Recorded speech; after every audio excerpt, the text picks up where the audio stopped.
Good morning. I took a little country church when I was 19 years old. I've been preaching now for 47 years. 47 years. And sometimes I think, one day when I retire and I'm now going to church and I'm not the one who's doing the preaching, how's that going to be like? To be sitting out there in the congregation and listening to somebody preach. I already find it's tempting when I'm sitting out there to be listening and going, why did they do it that way? Well, why did he say this? Why did she craft the sermon that way? It's very easy to be listening to other people preach when you've done it for 47 years and find yourself getting wrapped up in being critical about how are they putting it together and what are they saying. But it helped me to remember what happened to Fred Rogers when he was just back a young seminarian. When Fred Rogers, as you may remember, was a preacher. He went to seminary before he began a ministry to children on television. It turned out that he was taking his homiletics class. That's the preaching class. And he was learning all about how do you construct a sermon, how do you exegete your scripture, how are you going to help put this all together. And on Sunday it came and he went to church. He went to church with Joanne, his future wife, who at that time was his girlfriend, and another couple who were friends.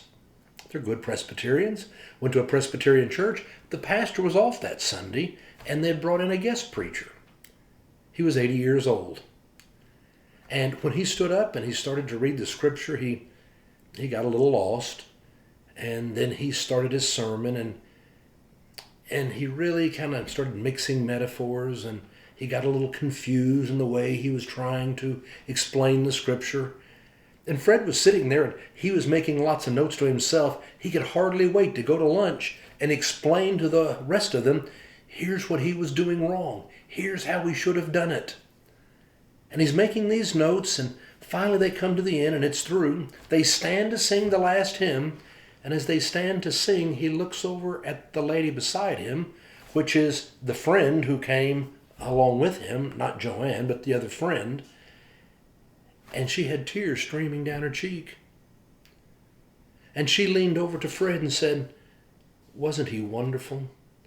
He said just what I needed to hear. I want to read you what Fred Rogers said about that day. I learned that day that God speaks to human need when you come with a receptive heart. And I decided there were lots of children out there who were having struggles with their parents and with their brothers and with their sisters and in school, and they'd sit in front of that television set every day, and some would have a receptive heart. And maybe God could use me to be the one to say, you're special, you're loved, you're important, and I like you just the way you are. For Fred Rogers, he learned maybe more important than the person who's doing the speaking, it's the person who comes with a receptive heart, who's able to hear God speak to them. When you and I have our daily devotionals each day, it's not about coming already anxious or judgmental. It's about really coming with a receptive heart.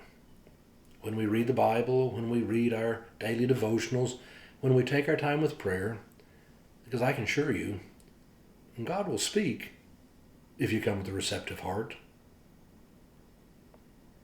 I don't know if you've gotten your t-shirt yet. It's our theme for the year, love your neighbor, no exception. We're wanting to give a t-shirt to everyone who wants one. You can go online, or you can call the church. You can come by and we'll give you one. Or if you call the church or go online, we'll be happy to mail one to you. I would love for everyone to be able to have a t-shirt. Because maybe every day when you put your t-shirt on, you'll be like me. I find it incredibly soft and comfortable, but incredibly inspiring. And every day when you put the t-shirt on, you'll read those words, and maybe we will approach God. We will stop for a moment and be reflective and approach God with a receptive heart. And if you do, I have a feeling I know what God's going to say. Love your neighbor, no exception. Have a great day.